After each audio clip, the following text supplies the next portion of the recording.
was, I don't know, maybe late 90s, early 2000s. I feel like she did stand-up, too, for sure. I think she still does. I think she's more known as a stand-up and a writer as opposed to an actress, but she's acted in a ton of shit. She's in that movie I was just watching with... Oh, really? Yeah. Yeah, that's weird. And she's in an episode of The Sopranos, too, I'm pretty sure. She is. She's in one episode of The Sopranos. I saw that. She plays herself, but... I saw that, too. Yeah. I'd be interested to see how she's incorporated to... I don't remember that episode. It's Michael Imperioli wants to get involved with Jon Favreau and sell him his life rights about... He's got a script idea. I kind of remember that. Yeah, stuff, you're right. Yeah, I do remember that. And he goes to set, and it's Janine Garofalo. But anyway. Christopher Maloney. Is it Melanie or I think it's Maloney? I think it's Maloney. I've always heard Maloney. I'm going to go Maloney. Before this, known for Runaway Bride and Law & Order and Oz, he's been on Law & Order. He still randomly is. He's been on there since 99, I think. It's been over 2 decades he's been on Law & Order. Yep. Yeah, but SVU or just the normal one? I think it's SVU. It's whatever one Mariska Hargitay. Yeah, I can't say her name either. Mariska. After this, known for Harold and Kumar Go to White Castle and Guantanamo Bay. You didn't mention Fear and Loathing in Las Vegas, which he is in Fear and Loathing in Las Vegas. He's Sven. When was Don't that? hesitate to call me Sven. He's the front desk guy at the Flamingo. Very funny in that. He and Tobey Maguire both have very small roles in that film. Yep. After this, he's known, like I said, the Harold and Kumars. He was on a full season of True Blood. He was in Man of Steel. He's in a very strange comic book adaptation of a television series called Happy, where he basically is this deranged, drug-addicted lunatic, and his daughter's imaginary friend is his sidekick, which is a purple dragon who is voiced by Patton Oswalt. It's really weird. Sounds like it. Patton Oswalt, he kind of does some weird shit, though. He's a weird guy. He's a nerd. He's a total fucking nerd. Yeah, total nerd. And then he's known most recently for a role in one season of The Handmaid's Tale. I watched the first 2 seasons, and then the kind of shock value of its whole theme wore off a bit. I watched like the first 4 or 5 episodes, and I was super interested in how America got to like however it was, all fucked up like it was, and it just wasn't telling me enough of that fast enough that I lost interest. Yeah, crazy religious people. Yeah. All right, moving on to Paul Rudd. Oh. Before this, Paul Rudd was known for Halloween 5, which is The Curse of Michael Myers, if I recall correctly, Romeo plus Juliet, Clueless, and Cider House Rules. After this, he did several seasons of Friends. He played Phoebe Buffay's love interest. Yeah, Mike. He boofed Phoebe Buffay, if you will. You know what I'm saying? Woo! A joke. He made a joke. I did. Good one, Keenan. Thank you. Known for Anchorman 1 and 2, the 40-year-old virgin, I can't speak today. Knocked Up, Forgetting Sarah Marshall, Role Models, I Love You Man, Wanderlust, Dinner for Schmucks, This Is 40, Ant-Man 1 and 2, all of the MCU movies, and he will be in the new iteration of Ghostbusters Afterlife, if it ever comes out because of COVID. I mean, hit after fucking hit for Paul Rudd. What a dude. He is an American treasure, and this was not his normal role that he plays in this movie. He doesn't normally play like a piece of shit. Yeah, a complete dick, douchebag, an immature dick. It's the opposite of his Clueless character, for sure. Oh, 100%. You know, the sweet, innocent, smart guy. But he's way funnier in this movie than he is in absolutely. Clueless. He's 1,000%. hilarious in this movie. He is probably the funniest part of this movie. It's either him or Christopher Maloney. Yeah. I don't know. We'll get to it. I've got a lot of things that I wrote down that was like, this is probably my favorite part of this movie. No, actually, maybe this is my favorite part of this movie. So I've seen this movie. This is probably my 6th or 7th time watching it, and there's certainly some memorable scenes, for sure. It makes me laugh my ass off every fucking time. I found myself laughing really hard several times. That being said, we'll get to it. I don't know if I like this movie. I think it's one of those movies where you like it the more you watch it. Yeah. Your first viewing, you kind of don't know what to expect, and then you get this weird fucking oddball movie and this weird tone. And you're like, I don't know if I like that. But I think if I watched it 2 or 3 more times, I'd end up loving it.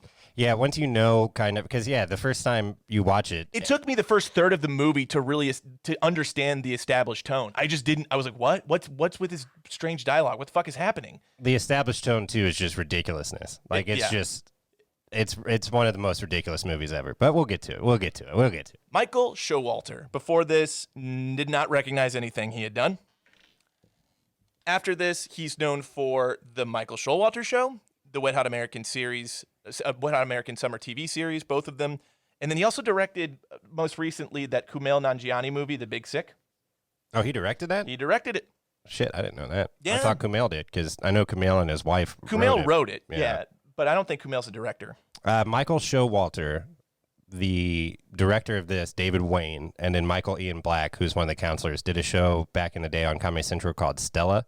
I think it only went saw for that. one season, but I didn't know I didn't recognize it. I remember watching it when it was out back in those days, and it was kind of like this movie. It was one of the strangest fucking shows you could ever care to watch. What network was it on? Comedy Central. Okay, that adds up. Yeah, it was. Where else? Yeah, it was a super strange show. Got canceled after one season, but those dudes are pretty funny and in their weird kind of way.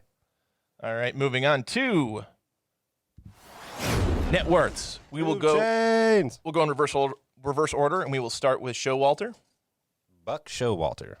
I always think that too. That he was the manager of the O's when the Royals played him in 2015. Yeah, he's got a good Southern voice. Kind of talks about cream corn, biscuits, and gravy. I don't recall his voice. No, he does. I want him to read a menu to me from like a home style cooking place. It's oddly specifically weird. We got mashed potatoes and gravy. Go back and listen to Buck Showalter. Anyway, Michael Showalter. Now that you said he directed The Big Sick, because I would have guessed jack shit. I didn't think he was doing stuff anymore. So I'm gonna say. I mean, I still don't think he's worth a lot. He wasn't. I'll for a while. say $7 million. $3 million. Okay. $3 million, which I think is probably appropriate. This movie did not make money. It was not initially a hit. It is now a cult classic, and its revival definitely is what made that whole television series happen. But for the most part, I don't recognize anything else he's done, or he hasn't done much of anything else. Okay, Paul Rudd. I say you're too rude. Paul Rudd. Fuck, I don't know. $70 million. It is $70 million. I guess that's maybe Drunken Recall from last week. I didn't remember that. But We recorded an episode that was lost in the abyss of my computer. It's gone, and it was Clueless, and we did Paul Rudd's last week, and I think he's undervalued personally. He is seriously. If he's in it, I'll watch it. Like, I don't normally like superhero movies, especially Ant-Man. That didn't interest me at all. But because Paul Rudd was in it, I watched both of them. Pretty good. And they're good movies. Yeah, they're good. And when he was initially cast, I'm like, that's a weird casting choice, but I like it.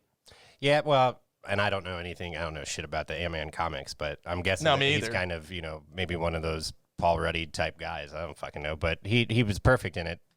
Yeah, it's great. And shout out being a KC local guy. He is a Kansas City local, which we obviously, as you can tell by our set, we rep pretty hard. And we're proud of you, Paul. Here's to you, buddy. I salute. Yeah.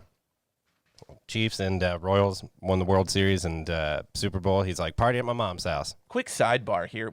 I think we've been some of the most blessed. I don't like using that word. That's not my style. But we're very blessed. We're very blessed when it comes to our sports of recent, because in my lifetime, in the last 10 years, the Royals have been to 2 World Series, have won 1. The Chiefs have been to 2 AFC championships, 1 Super Bowl, won 1 of each. And then Mizzou has been to 2 SEC title games. Well, and you don't like soccer, but sporting does really well, too. Yeah, I know. I was the year they won the World Series, Mizzou was in the SEC title game, and I was super pissed off because half the TVs were soccer. I'm like, what the fuck is this? And you just called it the World Series, too. Oh, it's shit. Like no, sorry. Cup. The whatever it is. Yeah. Whatever it is. Whatever they win. Yeah. All right. I'm just glad sports are back, man. The Royals played today. We're filming on the day that baseball started back up again. Friday anyway. So the first game of the Royals and opening day. So fucking sort happy. of. It's so fucking happy. It's so weird with no fans in the stands. Baseball, I don't think is a sport that will play well without fans in the stands. I just think that's not going to work. Basketball works okay. I think that's going to be fine. MMA works fine. Football, we'll see if I don't know. Yeah, we'll see. All right, Christopher Maloney. Ooh, he's been on SVU for I'll say 20 years. 15 million. Double it. He's at 30 million. And good for him. No, I'm happy for him. Residuals, 100%. Yeah. I mean, Law & Order SVU is playing on 5 different channels at every moment of every day. I guarantee you if we turned it on, we can find TV, it. Yeah, we can turn on TV and we will find SVU on somewhere. If not on TV, on a streaming service for sure. It's there somewhere. Oh, yeah. So, all right, Janine Garofalo. $10 million. It's right on the damn 10 million. Really? Nailed it. Bingo, bango, bongo, motherfuckers. I think slightly undervalued. I know she has a lot of features, but not a lot of big leading roles. This is one of the only vehicles where she's one of the biggest stars that I've seen her in. She's usually more of a tertiary character, but I think she's still worth more. She's still undervalued at 10, in my opinion. Yeah, I mean, I'm fine with it. I'm not going to lose sleep over it. Yeah. I'm not going to get on my, stoop and be like, Janine Garofalo! Yeah, I'm not going to go up to Underpaid! You know she's only worth fucking $10 million? Can you believe that? Let's write our senators and congressmen.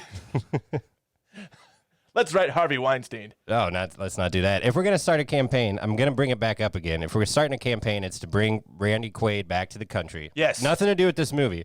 But then hopefully we can get Dennis Quaid on the podcast. Dennis, I'm still looking for you, brother. What's it called when you have immunity? Give him full immunity. Exactly. That man is a treasure, and he's mentally ill, and we need him in this country. We need him in films. You know what? Let him be in Survivor. If he wins an immunity challenge, then he's good to go.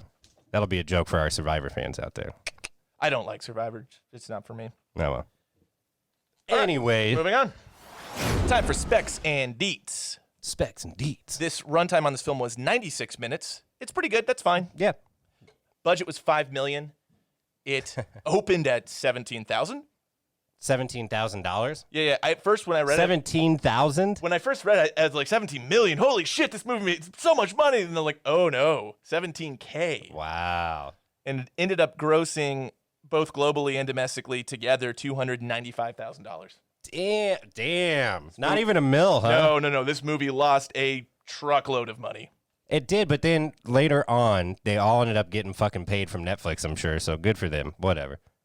Yeah, I'd be interested to see in video rentals, DVD sales, and streaming deals how much if this movie's made its money back. I'd imagine it has. I'm sure by now only $5 million. Then I'm sure it's made I'm back sure by it now, has. but that's ridiculous, though. That's crazy. This is a definition of a cult classic. Then, like, it fucking failed, did miserable, nobody liked it, and then somehow it got picked up. You know what I think it is? I think it's all the millennials because we were all too young. 10, 11 when it came out, 12, whatever. I have a theory about this movie. And I'm going to get to it when we talk about the tone because I think this movie was released just 1 or 2 years too early. And I'll tell you why. But first, let's get to plot keywords. Oh, stay tuned, folks. It's a tease. That's a tease. That's Giving a good. tease. Yeah. Plot keywords. Number 1, year 1981. 2, love triangle. 3, tube sock, which I don't recall seeing in the film. Why was that there? Well, people were wearing tube socks, I'm sure. Fair enough. Yeah. I thought there was going to be like a jerk-off scene or something. Usually when you see tube sock. Yeah. That's a fair assumption. Number 4, nipples visible through clothing. Janine Garofalo at one point. Yeah. Her nippies are poking through. And number 5, girl and girl kiss. Yep. Which just came out of nowhere at the end. Dude, the making out in this movie is so ridiculous. It's so gross. So much tongue. Paul, you French good. No. I wrote that down. And he goes, "You French great." Yeah. Oh, funny ass shit. He has so many one-liners where I'm just like, fuck, that's funny. Yeah. In anyone else's hands, that scene probably would not work, or that line delivery wouldn't work. But Yeah. Paul Rudd just nails it. All right, taglines. Skadoosh. Oh, I can't even read my. Oh, here we go. High times, hard bodies, soft rock. Okay, I guess. It's fine. Yeah. It's fine. I don't hate it. Yeah, it's good. All right. All right, that's good. All right. That being said, let's segue into the canopsis. Give us your canopsis, Cannabis Keenan. Got it on my phone this time. Why are you using an accent? I was just saying that to you. I'm not gonna do it for the whole thing. Oh, okay, cool. Indians beat the Royals 2-0. There we go. Here we go. All right. It's 1981 and the last day of summer at Camp Firewood. Oh, wait, hold on. You want to retake that? Take two. Take 2. I missed a word there. That fucked with me. All right, anyway. It's 1981, and it's the last day of summer at Camp Firewood, and the only thing on everybody's mind is sex. I'll be honest, I can't really give you the plot of this, because there's not much of one, and you should probably hope that your kids don't go to this summer camp, but hey, I'd like to party at Camp Firewood in wet, hot American summer. Just don't go to town with them, and you won't end up addicted to heroin. That You'll was be good to go. Wow, what a scene! Good job, Keenan. I think this was probably a really tough one to write a canopsis for. I don't know what I would write. It's very yeah. Well, and I was thinking about that because you could kind of say it's Coop's love story trying to get Katie, and then it's kind of Janine Garofalo and Niles, but really, it's just. I mean, ultimately, everyone is just trying to get laid in this movie. I think. Well, isn't that true in life? Amen. Why does anyone do anything? This movie hits home. It's true to life. I'm doing this podcast strictly so I can get laid. Yeah. How's it working out? Not great. Not great. But I'm playing the long game here, Some Keenan. canceled Tinder dates and shit after they listen to the podcast. That and is stuff true. Like that. I've been ghosted by at least 3 different women who, this is back when I used to have our podcast in my Tinder profile, or all my profiles. And then I would talk to them for a couple of days, and all of a sudden I know where they drop off. And then I'd see, okay, well, podcast has been played recently. I'm fairly certain they listen, and they're like, fuck this guy. No, thank you. Well, I listened to it, and I think I'd hang out with that guy, so whatever that's worth. Yeah, we're cut from the same cloth, though. And you're also not a chick. I think chicks have different, Caitlin doesn't really, because she's kind of on board with our vibe. Yeah. But most girls probably have more delicate sensibilities about some of the vulgar things we say and talk about. Yeah, fuck them. That's not our demo. We know who we got. We got our fans in Romania. We're doing it for you now Dude, at we this point. legit have like 400 plays in Romania. Shout out. Shout out. Thank you, Romania. We appreciate you. Moving on. Yeah, that's for Romania. That's for you, Romania. Yeah, Moving that was on. totally on purpose. Now it's time for the Real Buzz Rundown. Keenan, do you want to go first or you want me to go first? I think we can just kind of, I'll give you what I got real quick. Okay. But I'll kind of, a lot of my shit's quotes, so. Yeah, so let me tell you my theory about this movie. It came Yeah, out, you go ahead. It You came go out ahead. in 2002. It was filmed in 2001. And this movie literally reminded me of a blend of, it seemed like it was a cousin of Napoleon Dynamite in some ways. It's a little more vulgar, but it's very random. The comedy is very strange and alternative. And also with just a hint of Portlandia, because to me this movie didn't really have That's fair. a plot line. It just, every single scene just seemed like its own specific sketch, which there were laughs there, but it didn't progress the plot at all. It was just random comedy. I think you had random story threads that never really told a coherent story, but you had the guy Victor or whatever who wanted to get to Abby, and so he takes the kids out on the canoes or whatever, and so you kind of got his whole trials and tribulations. Then you got Coop trying to get with Katie the whole time, but Paul. So you got a little bit of it. He does get with her. Yeah, but ultimately it is just like they give you enough so you kind of know the characters, and then they do just let them play in random fucking scenes and just. And the best example of Random that is, scenarios. yeah, when they're going to town, like that thing is so fucking funny. It is, yeah, and it's so it's almost shock value, but not in a way that it's shocking in what you're seeing. Really, it's just shocking that it has no rhyme or reason. It's just all very random. Yeah, yeah. It was almost like a sketch comedy show. Yeah, no, but in that's a what I movie, mean. Yeah, it seemed like it was a film, but just with a bunch of different sketches in it.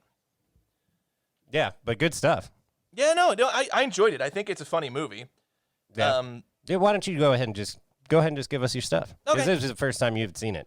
And I thought it was really just strange to see so many famous people before they were famous in this movie. Yeah. It was, you had Bradley Cooper, you had Amy Poehler, you had Paul Rudd, Elizabeth Banks.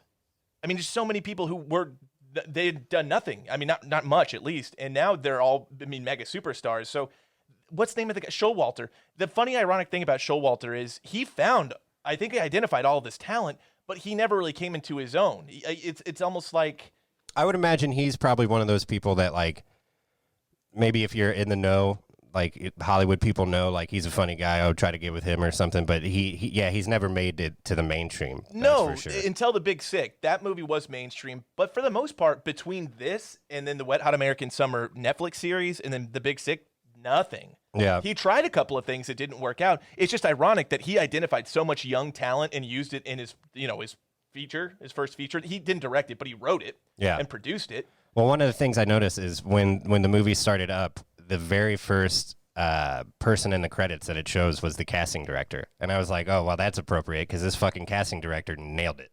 I mean, so am I giving Showalter too much credit for the cast? Because I'm sure he sat in on it. I'm sure he was part of that. I'm sure he had to have input, right? Yeah, I'm sure he did. But I did just notice that it said casting director, and it might have said Michael Showalter. I just noticed it said casting director, and I was like, oh, fuck. I mean, it's a solid cast. Very Yeah, big absolutely. ensemble. Most of these people went on to do great things. And you had Niles and Janine Garofalo, who were already established stars They probably gave it some in bit. their own respect. Yeah.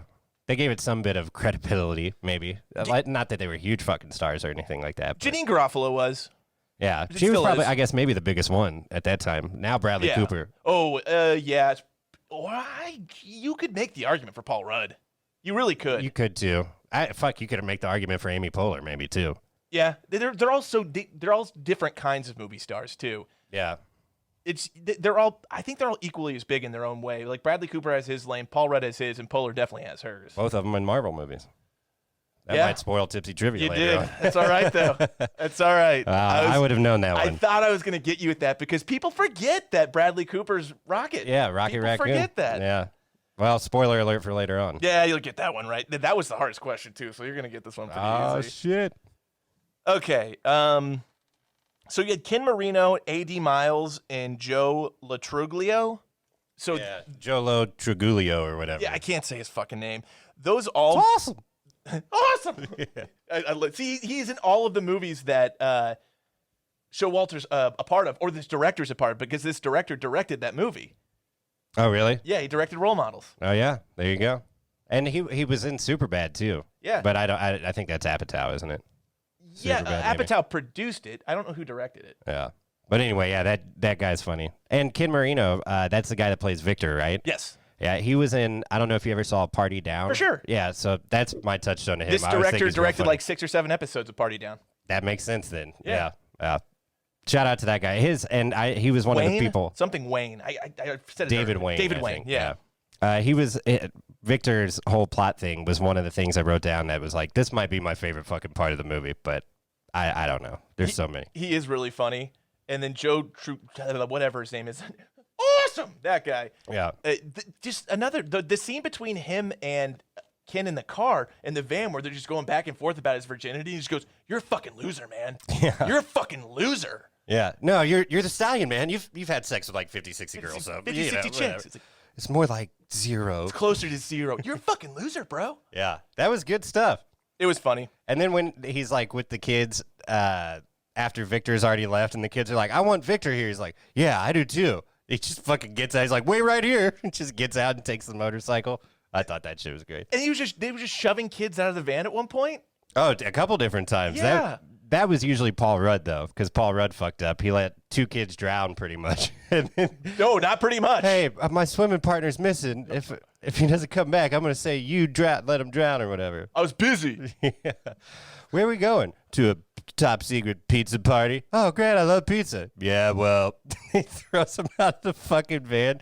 Why? Oh, it was Why does he do that? Because the kid was going to rat him out for letting the other kid die. So instead of like Okay. having to deal with the shit, he just gets rid of the evidence. He just throws the kids away. Because the second time, it was after the kid was water skiing and ended up drowning or whatever. He was making out with Elizabeth Banks, Yeah, he's and the like- kid just fell. The kid in the boat's like, "Is it my turn now?" They just throw him out of the fucking van. There was another point, and this was before I understood the established tone. It was the beginning of the movie. Uh-huh. There's 2 guys talking about a kid that gets kicked out of camp because he was caught filming himself jerking off in some sort of office. Yeah, And then they're all like, "We got to get our hands on that tape." It's like, what? Yeah, you want that tape, McKinley.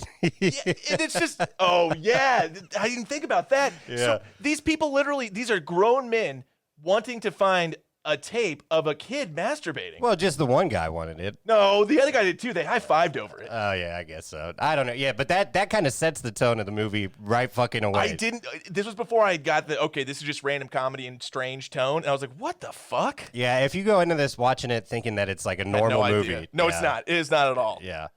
It's Well, like- and right there at the beginning, right after that, too, is when Coop meets Katie. Not meets her, but like sees her for the first time or whatever. And she's like, "I'm going to get you hooked up with a girl." And he's like, "Well, I guess I better cancel that order of onions and Limburger cheese for lunch." And she's like, "What?" And he's like, "Nothing. I want you inside me." She's like, "What? Nothing. Nothing." Which is weird because how would she be inside him? Exactly. It's so strange. Exactly. It's so strange. Exactly. That's the humor. You could argue the writing is either genius on this movie or bad. I don't know. Like I'm saying the joke genius. writing. The joke writing. Yeah, I think I'm saying genius. I'm leaning towards genius because the more I'm thinking about it, the more I think I did enjoy it. But it was just not knowing what it was going into it was so strange. Yeah, but once you'll have to go back and watch it again, and once you know, like, you'll find so many other little subtle fucking jokes that they make in there. Oh, I'm sure. Yeah. Like, there's one when the camp director, when Janine Garofalo first meets Niles, she goes over to him, and she's like, Yeah, he just shouts at her. You're like, what? I thought there was going to be some sort of reveal like he has Asperger's or some sort of, like, disorder. But no, that's just a random thing he does. yeah. He's got problems. But she goes up and she's like, yeah, I'm the camp director over there. What about you? And he's like, no, I don't work at the camp. I know, I'm the director. I would know that. Just dumb fucking shit like that, though. I think it's so. He's an astrophysicist. So fucking funny. Burpa Jason, good job, buddy. Yeah, thank you. And did you notice he was wearing those knee pads too? Yeah. When she went up to him, I'd never noticed those I don't know before. why he was wearing those. He was gardening or something. Yeah, so that way when you're down on the ground, gardening, it doesn't hurt your knees. Okay, I suppose I don't do enough gardening. Yeah, well, they were douchey looking knee pads anyway. Yeah, it didn't look great. It was the 80s. Yeah. I wrote down that line we talked about already. You French great. Paul Rudd's so good, man. And then I was like, he has another great line during the scene where she's talking to him and she has fucking barbecue sauce all over her face. And he's just like, you've got barbecue sauce all over your face. It's pretty fucking foul. It's like, so I'm gonna make out. Like, you taste like burgers. I don't like you anymore. I don't like you anymore. He's such a dick, but he's so fucking funny.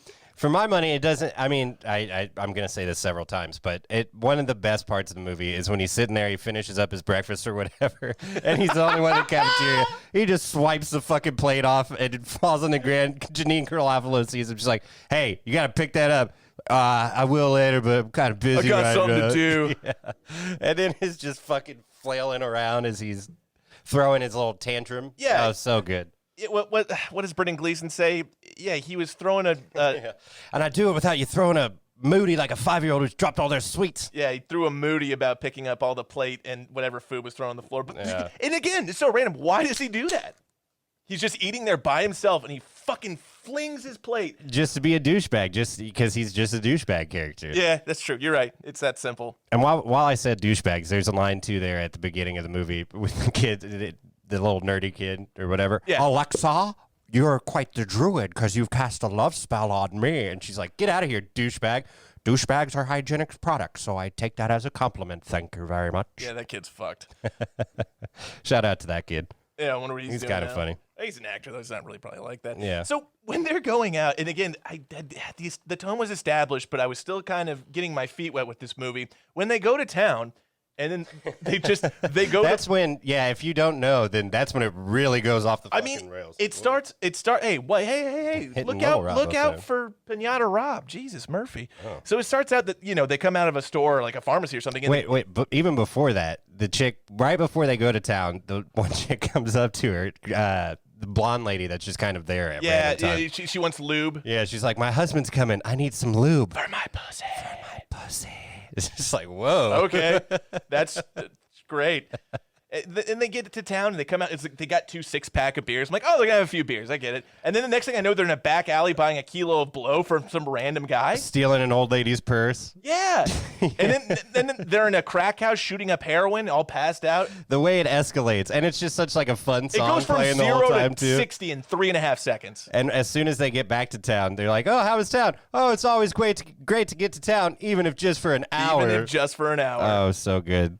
Yeah, that I think the first time that I watched this movie, I think that's the scene kind of for me where I realized, okay, yeah, now I know what the fuck this is. This is a different kind of And movie. I just lost my shit, dude. Like Amy Poehler, as she's sitting at the end of that hallway in that cracked in, and she's like got some random fucking old guy on her, and she's like licking her face. Like, dude, it's the funniest fucking thing. It is so strange. It is so fucking weird.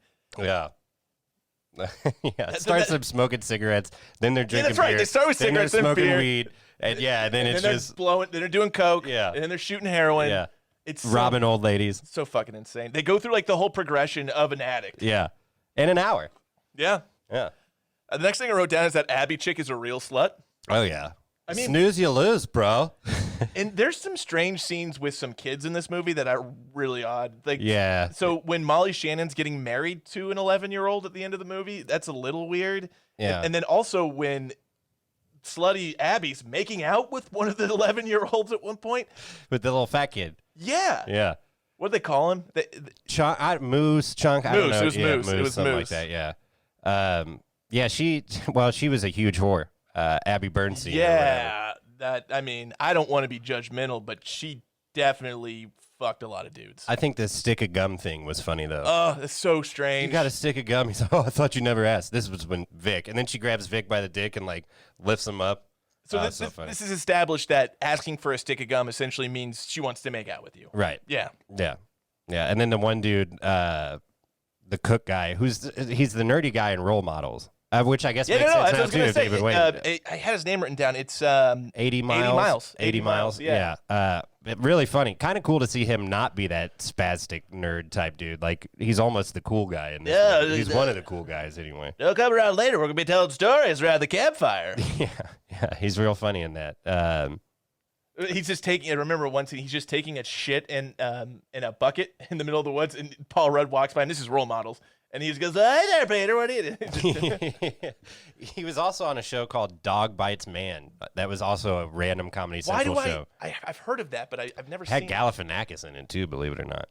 Gal did some really shit stuff before he got big. I remember thinking it was funny as shit. It was another one of those mid-aughts Comedy Central shows. Yeah, there were It was like 2004. Is that like back when 2005. like Mind of Mencia was on and Yeah, shit? exactly. Yeah. Yeah. Chappelle Show was still on Comedy God. Central. That's that Chappelle show. Fuck, man, so good. Yeah. Yeah. And I also said, I wrote down, I can see why this movie was probably misunderstood. I really think if it came out right after Napoleon Dynamite, it would have done so much better because it's the comedy style is a cousin. It's relative to Napoleon Dynamite. It's just dirtier and it's more adult themed. Yeah, it's definitely that awkward type humor. Yep. Like very awkward, almost dry. Yeah, almost dry. But this one is almost dry to where it's slapsticky at times too. Like, I don't know, it's such a weird brand of humor. It's that its own I just- brand. Yeah, I fucking love it though. And I can kind of see what you're saying. It's Little almost different- Tim and Eric-ish. You know what I mean? Yeah, I could see that. And it's, I guess where it differs from Napoleon Dynamite is there's just a larger cast of characters. So you got more different kind of threads where Napoleon Right. Dynamite's more focused on just Napoleon and, you know, a little bit of Pedro or whatever the fuck. But yeah, this could just be a fucking TV show, which I guess it is now. It is But, now. Yeah, and I should watch the show because I love this fucking movie. But I'm going to watch it now just out of pure curiosity. I don't know if I'm going to like it, but I'm going to give it a shot. one of the things for me that I kind of stopped me from watching it when it came out, because I knew I'd have to prepare myself mentally, is like you're so used to seeing these people, and you're kind of used to seeing a lot of the actors anyway now that they're older, but like just them being, 20 years older Yeah. than when they filmed it, it's very kind of, I don't know. It's like, man, you just fucking look old now. But Not Paul Rudd. Paul Rudd doesn't not Paul age. Rudd. Yeah, that's true. Polar probably looks pretty different. I looked at some pictures of it. Cooper probably looks similar. He looks really young in this movie, though. Yeah. I think he's kind of fatter now, which he's just older. No, I don't think he might have more muscle mass. I don't think he's fatter, I don't know. or maybe he's real. He was pretty thin. I don't know. Yeah. If anyone knows Bradley Cooper's BMI, Oh, then and now, you're talking about Bradley Cooper. I thought you were talking about the character Cooper, like Cooper. oh no, he is. You're talking fatter about now. Bradley I've Cooper. Seen, Yeah. he is, Michael Showalter is who I was no, talking Michael about. Showalter is fatter now. Okay, yeah. Yeah, it's like Bradley Cooper's Yeah, fatter no, now. Bradley Like, Cooper. what? If he's fat, he's doing it for a movie role. Yeah, That's- exactly. The guy's a fucking heartthrob. I've written that I'd wagered that gay scene was pretty racy back in the day. Yeah. I mean, back in 2002, this was pre Brokeback Mountain, I think. And I don't know of many, and it wasn't a graphic. I mean, scene. it wasn't graphic, No. but it was. It was strong sexual It was content. highly suggestive of anal penetration. Yes. And while we're talking about it, I just like the whole like subverting of expectations that they did there, because you got JJ and 80 Miles or whatever that see Ben and I can't think of the fucking character's name, Ben and McKinley or whatever. Yeah, Down there, and he's like, "Oh, the 2K." Yeah, He's told, and they dropped the F-bomb a few times, and then at the end of the movie, when they're like, "Hey, McKinley and Ben, this is for you." It's a Chase Lounge. We didn't know if you'd have it or not. Like, that was pretty funny. Like, funny. they just didn't care. They're just accepting, It as we came- all should be. So that came- was good stuff. it came from a Crate and Barrel, which I don't think was around in '81. Probably not, but and also just weird that they Don't decided care. to get a big fucking random white box. Like, they could have, I don't know, probably budgetary type things. Also- Like, let's just get a big white box. These kids are like 18 and 19. Do they really just kind of? Again, marry I each think that's other? part of the humor. Yeah, sure. Like, I think that's part of the irreverence of it. Like, yeah, because it's not really. I don't know. It's funny shit. I think the one part of this movie that I thought was unnecessary and not very funny that could have been cut and the movie would not have changed one bit and it would have been fine was the whole Molly Shannon plotline. Yeah, that is I my did not least find that favorite funny. part Yeah, of it. I didn't think it was that funny. I love Molly Shannon. Yeah. It's just it just wasn't a funny idea. I think the idea is kind of funny, and The kid's consoling her and helping her through her divorce is funny in a sense, but I'm not like, it's so funny. yeah, no, it's definitely the weakest of the plot parts, and that kid kind of creeps me the fuck out, to be honest with you. Like he's something about that kid. You know who I think he reminds me of is what's his name? Tim Matheson, Otter from Animal House. He was just in Van Wilder. Oh yeah. That kid looks like it could be his kid or some shit like that. Like, that kid reminds me of an old man kid, and it bothers the shit out of me. Well, because that's the joke, though. I know, but they do a good job. They did a good casting job, too, of that kid's face just kind of looks like an old fucking man. Kid did a good job, too. Molly Shannon's gums, too. Let's talk about those while we're at it. I agree. They're out there. Yeah. I guess that's always just been the case with Molly Shannon. Yeah, but, I'm not gum shaming her per se. And, it's funny because things that you don't think are going to show up on camera translate horribly. Mm-hmm. I mean, it's so much different. What you think you look like in the mirror and then what shows up on like a cinematic camera, totally different. Depends on your lighting, depends on what angle you're shot at. I mean, in person, I don't think it would bother me, but because it was on like film, it pops out so much more. I've always had kind of a weird crush on Molly Shannon, though. That makes one of us. I think it's because back in the day on SNL, she used to like be in her underwear and shit a lot. Like she used to do like upskirt type things. Keenan, did you have your sexual awakening with Molly Shannon when she was on SNL? Maybe. She used to wear a lot of cotton white panties, I can tell you that. All right, and that's... When she was doing her superstar and thing, that's she did. the title of the episode. Yeah, she's wearing a lot of cotton white panties. Tell you that. Anyway. Grabbing the brisket. Let's go for a stone. Stones. Keith Stone. You need a beer? No, I'm still good. Okay, all right. Still good. Good for now. Did you notice that the talking vegetable can that talked to Gene, that was Archer? Oh, was it? Yeah, same guy. Really? Okay. Or he's the RB commercial guy. We talked about it before. I can't remember his name. I can't think of H. John Benjamin. It's him. H. John Benjamin. Super funny. He was in another teen movie. Yeah. Yeah. Thought that was cool. That Gene is just... should we just talk about him? He was great the whole fucking time. Oh, so funny. He's insane for sure. So funny. He's got PTSD though, so... It's so...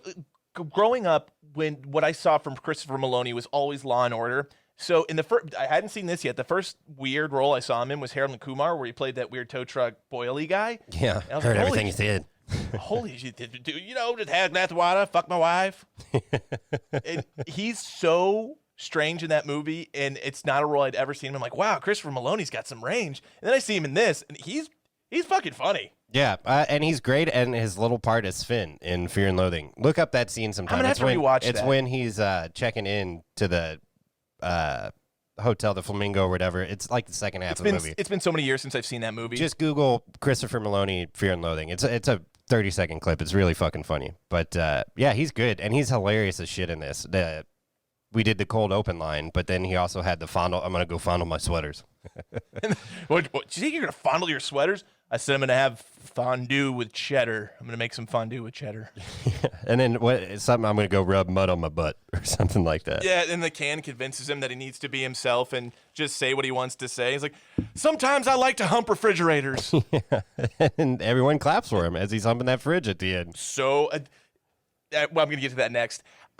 So whenever they're freaking out when they figure out the kids are going through the Devil's Rapids, and they have to find the phone, which is in the infirmary, and they go and just destroy the fuck out of the infirmary as they're freaking out trying to find the phone. Dude, yeah, I wrote that part down. I don't know how many times they had to shoot that scene, but I can't imagine how much of a bitch it was to reset that fucking set. It's funny you say that because I wrote that down. I wrote down when they fuck up the infirmary, and I wrote down, the phone! The phone! Where's the fucking phone?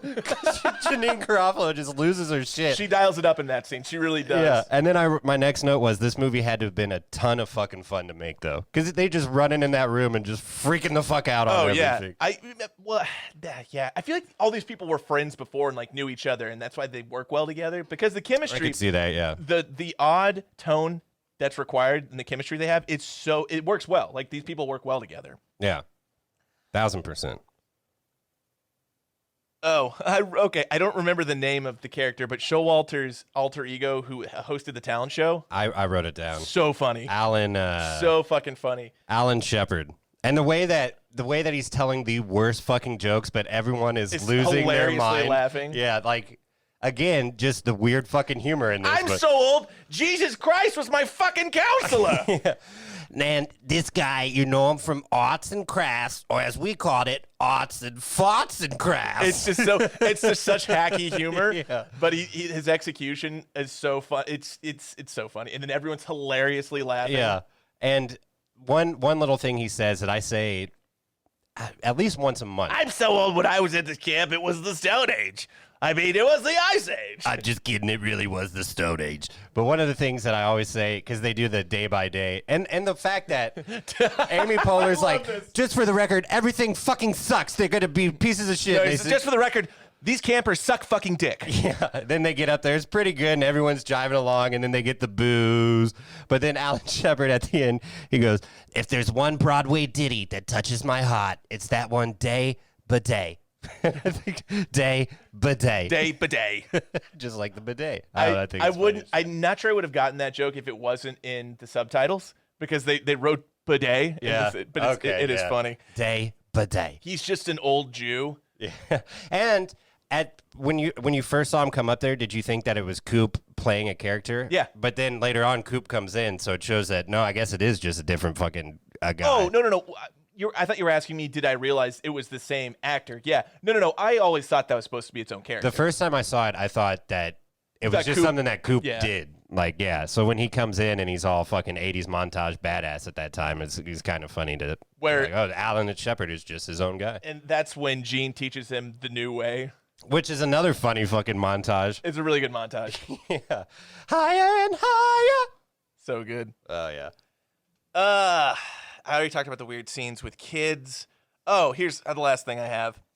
I don't know why I laughed so hard, but one of the hardest times I laughed was right at the end of the movie when Paul Rudd and whoever was chauffeuring him in that shitty ass Cutlass just pulls up. His dad, I guess. I guess. Yeah. Who knows? He's just like, Katie, let's go. And he's just sitting in the back when the front seat's open. And Yeah. he's just such a piece of shit. I took it to be, because they're supposed to be 16 or whatever, right? So I took it to be that's Yeah. his dad, and he's just like a kid right in the backseat because, he's a little shitty kid. They don't but, pass off for 16. Oh, not at all. Not But even Katie close. says at there, she's like, I'm 16, I'm trying to fuck. Yeah. Which kind of changes this whole fucking movie around a little bit, but whatever. Who wins this movie? No No one, really. I mean, I guess Janine Garofalo. Janine Garofalo and Niles, I think, win this movie. Paul Rudd a little bit because, I mean, I don't think so.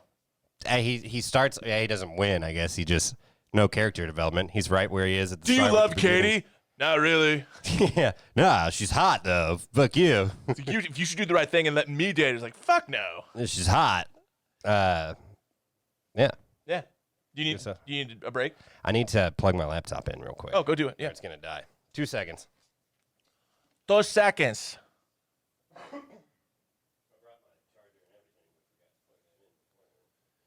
Yeah. Yep.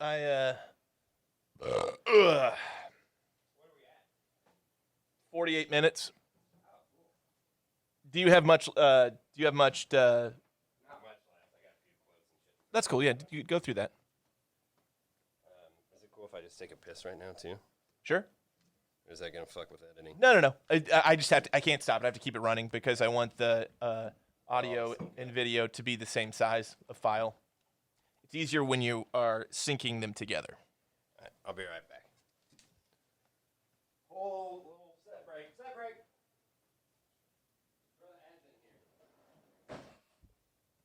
Oh, that's a good question. I don't think I'm gonna run ads on the YouTube version. That's the hope. We'll see.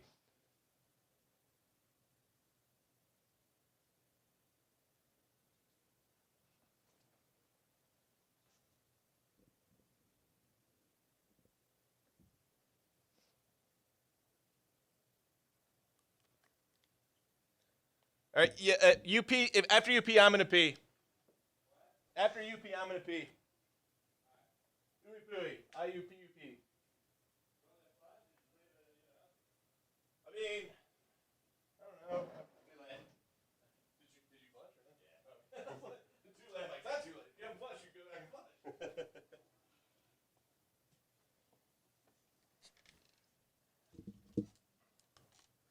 Arts and farts and crafts.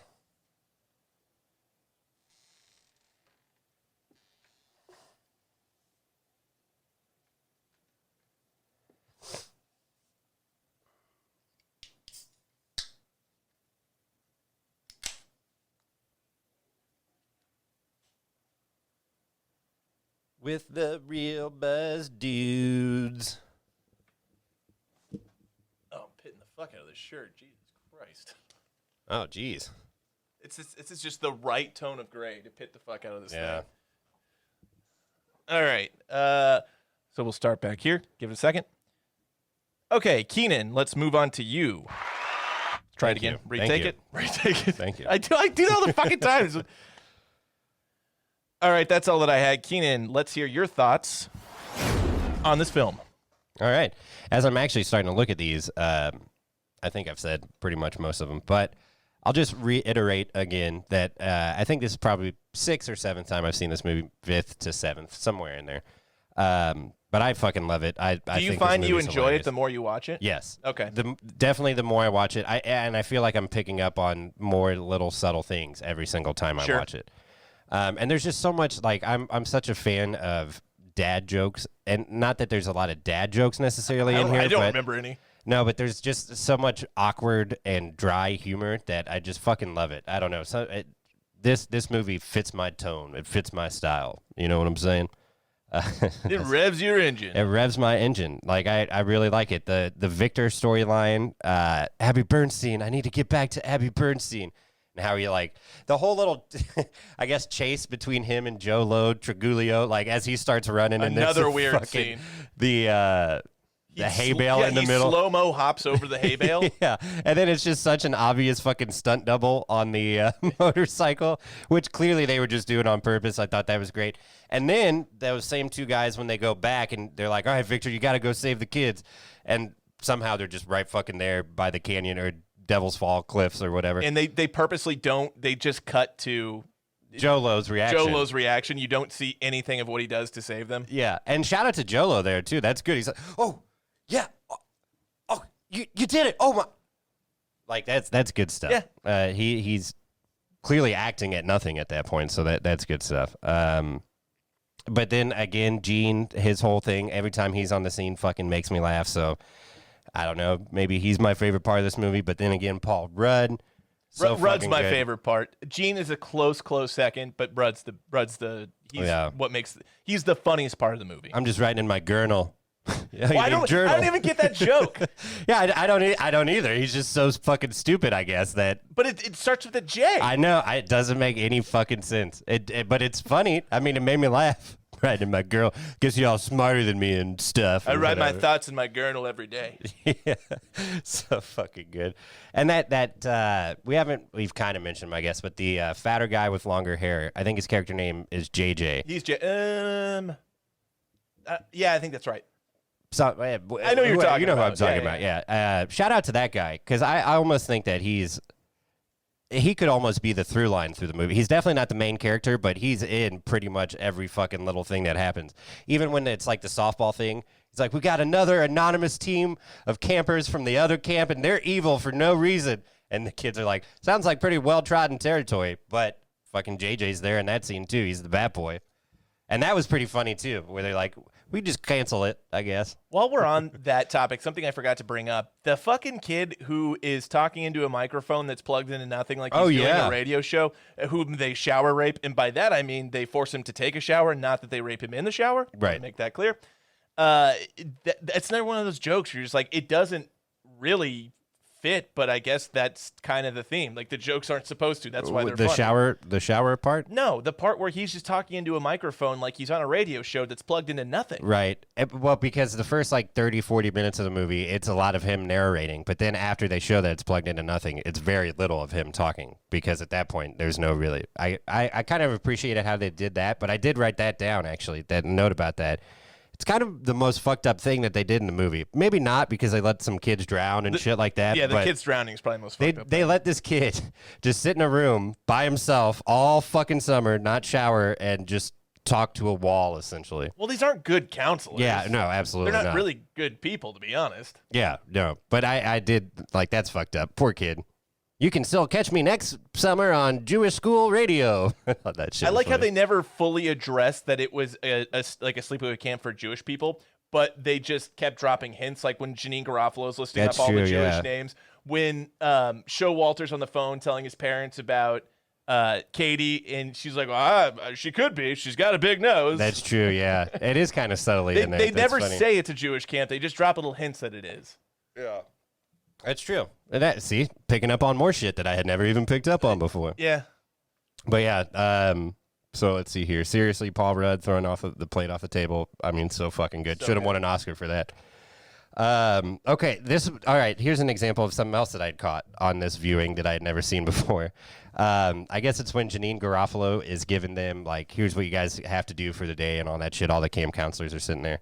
She's like, McKinley, there are 4 campers stuck in the rope maze out there. I meant to tell you about that yesterday, but could you get that taken care of now?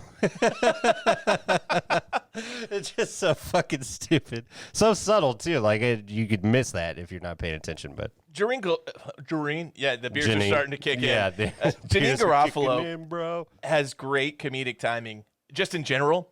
But she's so good at being subtle funny. She doesn't have to be. And not that Jim Carrey's bad. I love Jim Carrey, but he's more of like an animated kind of funny. She's definitely more dry, where she gets you with the subtlety. Yeah, just her delivery. It's almost like if you're not paying attention, you won't even notice that she's joking half the time. Yeah. And if you don't understand her humor, you won't really get that she is joking. But she's very good. Yeah. That's something I hadn't caught until this viewing. McKinley, 4 kids stuck in the thing. I meant to tell you yesterday. She's very the thing that I think describes her best is her work on Mr. Show, that Bob Odenkirk.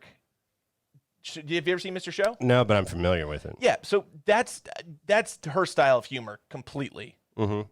Yeah, yeah. And from what I know about that show, it seems about right. Yeah. Just weird fucking humor, man. It's strange. Yeah. Alternative comedy is what I would call it. And Portlandia is probably a good representation. Also it's not alternative exactly comedy. the same, but yeah, it's just weird fucking shit. There are hints of Portlandia in this, yeah, for sure. I can see that. But maybe Portlandia was inspired by this because this came out first, That's true. That's true. I think maybe this was kind of pioneering an alternative kind of comedy. Yeah. And Can you imagine never, like, not having alternative comedy that we have now that we've just listed off and going to the theater and seeing this movie and being like, what the fuck was that? no, yeah, I can totally see why in 2001 people go in to see, and especially because it's called Wet Hot American Summer. You're probably thinking I'm getting another American Pie type movie or some shit like Yeah. that, and this is not that. Because that was kind of the really big the climax isn't the right word. It was when they were putting out those teen Almost movies. the golden age of The those. golden age yeah, of those teen yeah. movies. A Like Not Another renaissance. Teen Movie, American Pies, Loser, all that shit. You had the 80s stuff with John Hughes movies and all that, and Pretty then in you were Pink starting to and- get the Can't Hardly Waits and American Pies getting a little raunchier than Can't Hardly Wait. The and stuff, Jason and then- Biggs yeah. type of, yeah. But then you get fucking Wet Hot American Summer, and it's just, it's there for people that like weird fucking humor. It's its own It's definitely animal. not a mainstream comedy. No. Yeah. Well, I mean, I think it is now. I don't know. It's Yeah. Maybe it's good for people that don't have long attention spans. They always say us millennials have short attention spans, ADD, yeah. Yeah. But I don't know. I fucking love this movie. Let's see here. Oh, I did write shout out to the kid in the Royals hat when Yeah, they were I doing saw the that. softball montage. He even had a speaking line, so good for that kid. And that would have been around 81 would have been 4 years before they won their first title. So Yeah. they would have been good. George Brett would have been on the team. Yeah. Yeah. Bojay, would Bojay been on the team? I don't think so. I don't know. I don't know. I'm going to say yes, but just because you're saying no, so one of us will be right. Fair. That way they can't be mad at us. I like it. Yeah. Let's see. The trading of jackets. That's another scene in this movie. Just like, I'm pretty Right. cool. Can I wear your jacket? They just have this whole awkward scene where they're exchanging pieces of clothing. And He's like, but that's my favorite shirt, so you're going to have to give it back. right What now? Yeah. It's just so weird. It's just so fucking dumb. Yeah. I imagine if I tried to show this movie to my parents, they would be like, get the fuck out of our house. Yeah, What is this bullshit? But I almost feel like I I don't know for sure, but I feel like I made my parents watch this and they thought it was funny, but I could be wrong. Your parents would, though. Your parents are a little more open to different kinds of movies than mine are. My dad barely watches movies now, and if they do, they have to be. If he does, they have to be really good. My mom would never watch this. Yeah. She fucking loves reality TV like the Duggars and shit like that. I don't even know what that is. Ed, you don't want to know. Yeah, but my dad would watch any fucking movie. He just loved watching movies. Yeah, so. I believe that. Yeah. We already talked about the infirmary, but I'm just gonna yell it again. The phone! Where's the fucking phone? Like the way she freaks out, dude, I was rolling with laughter at that time. And then I wrote down, seriously, I need to just stop taking notes because I would just be writing this whole fucking movie down. Arts and farts and crafts, day by day. Alan Shepard's so good. And you know what? Shout out to the weird fucking kid that does the... We need to talk about that because he just makes it windy. Well, and here's the question. Did he actually make it windy, or was that the shuttle falling down, the fact that Space Lab was already coming down anyway? No, that was him making... It was him being weird? Right. Yeah, okay. It was him showing off some kind of a mutant power. He did have some kind of a mutant power. But yeah, I don't know. I thought that was fucking funny. The way that they all boo the musical and then give him the slow clap, I think is fucking great. Yeah. All these campers suck dick. Amy Poehler too. I mean, fucking she's great in this. It's a more aggressive performance from Amy, for sure. Yeah. When she's playing her little pan flute at the wedding though and like dancing around, that's vintage Amy Poehler. I'm telling you, these are just a collection of strange sketches that they attached a plot to and kind of tried to make a movie. While we were talking about strange sketches, whenever, I think it might be right before the wedding, but whenever McKinley and 80 Miles and JJ and all them are seeing Elizabeth Banks and them like kind of stripping, they're not really getting naked, they're just like taking off their shorts and in their swimming suits that we've already seen them in the whole fucking movie. Yeah, the caveman's going to come out in me here. I was wildly disappointed we didn't see a little bit of titty. A little bit of titty. Well, I just thought the dialogue there was really funny, too. He's like, oh, yeah, take it off. Oh, throw the ball. Oh, she threw the ball. Like, I don't know. It's just so fucking... Hey, guys, I'm going to catch up with you later. The fuck is wrong with McKinley? Yeah. Anytime we talk about sexual desires, he gets really weird. But, yeah, I don't know. I thought that was fucking... Oh, I don't think I said this. So Bradley Cooper was on an interview somewhat in the last 10 years talking in Good Morning America or something like that, and the question came about who was the best kisser he's ever had an on-screen kiss with, and he said Michael Ian Black. Really? Yeah. That's funny. That is funny. Yeah. Well, and I guess... Or who was the best kisser for an on-screen kiss? He said, Michael Ian Black. Well, they were the only two, like, that was the only kiss that I could believe in the fucking movie because everyone else making out was just, like, so much fucking tongue. Fucking playing licking each hockey. other's face pretty much, like, almost like Not Another Teen Movie, almost like the tongue in that old lady kiss was everything. Yeah. You French great. You French great. like that's a normal thing to say. Yeah. But yeah, I mean, I suggested this movie. I suggest that any of our listeners that haven't seen it. This was a Keenan suggestion. Yeah, go ahead and go watch this. No, I would recommend it. I would say, if you are a movie fan and you like comedy, definitely prepare yourself. It's a strange film, but I would recommend it. Yeah, it's definitely, it's out there. But if you like comedy, give it a shot. All right. That being said, do you know what time it is?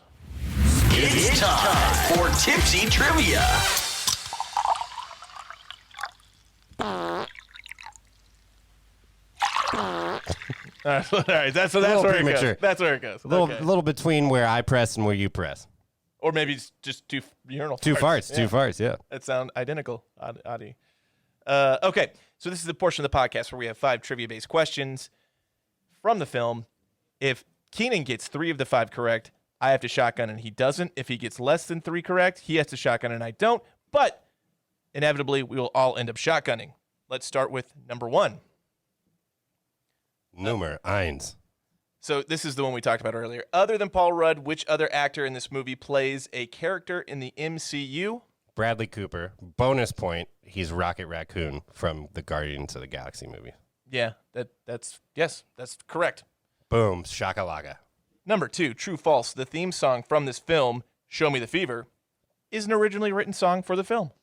Oh, that's a good question. I almost looked up this song because I thought it was so fucking funny. So I'm going to say true because I think it's really fucking funny. It was. Yeah. It was an original song written for this movie. Higher and higher.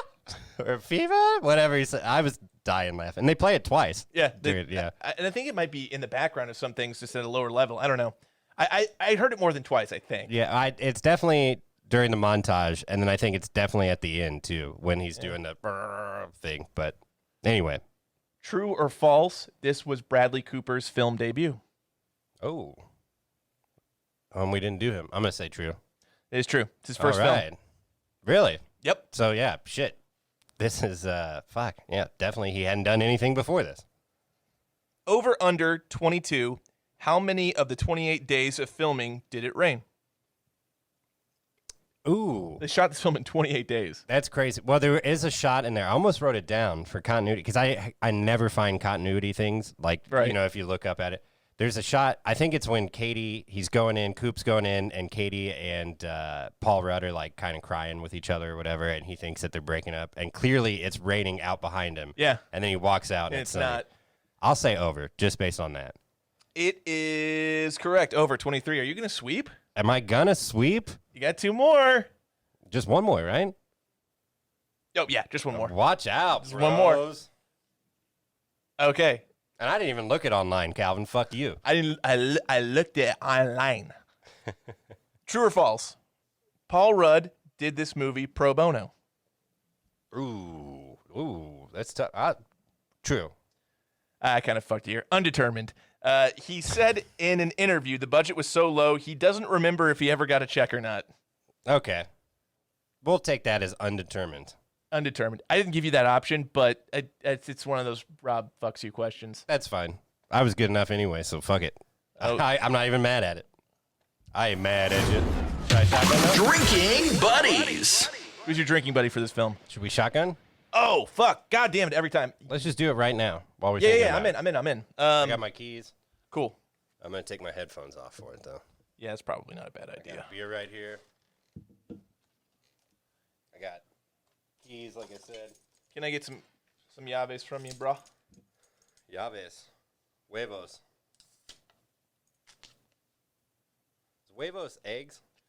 Well, yes. Or balls? You could, right, just slang. So huevos is eggs, but if a Hispanic person tells you you have huevos grande, it means you have big balls. Okay. I've got big balls. Oh, fuck. Try to make the mouth hole a little bigger. Tits on a stick. I can't get this thing to open up. All right, there we go. Yeah. All right, and 3, 2, 1.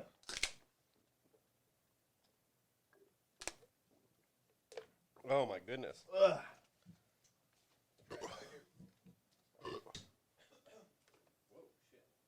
Oh, god damn it.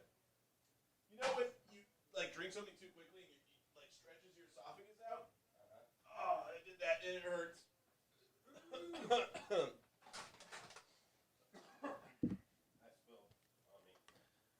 That's all right. I spill money. I got the poo on me. It's from Joe Dirt. Whoa. See, I did that before getting back on mic that time, listeners. Put your cans back on. All right. Every fucking time. Don't hit purple. Thank you. Drinking Buddies. Buddies. All right, Keelan, who's your drinking buddy in this movie? Oh, shit. You know, I should have been more... you always do that walking thing. If I had Drake with somebody in the movie. Oh, what do I do here? It's tough. There's so many good options here. I know. There's a lot of good fucking options. A lot of here. great options. You know, I think I'm going to go with JJ. Big Solid fat guy with the long hair. I think he just likes to have fun. And all the chicks are 16, so I'm not going to pull a Calvin on this one. Really, really glad you said that. Yeah, think about that. Really glad you mentioned that. But they're not really 16. But they're characters. You're drinking with the characters. Yeah, so I guess yeah. I wouldn't want to Okay. drink with a 16-year-old dude anyway, but Yeah. I'll change my answer to Gene. That was going to be my answer, too. Yeah, I'm going to go yeah. with Gene. I don't know, though. Gene's the only one. Did you see him towards the end of the movie after he finds his clarity, like the shit that he was wearing, like at the... Oh, yeah. When he gets in was the leaving the camp? Yeah. I don't know what the fuck he was wearing. Shout out Christopher Maloney, man. Yeah. He's- We'll just boat drink with him. 80 miles wouldn't be bad, too. Yeah, he's low-key so versatile.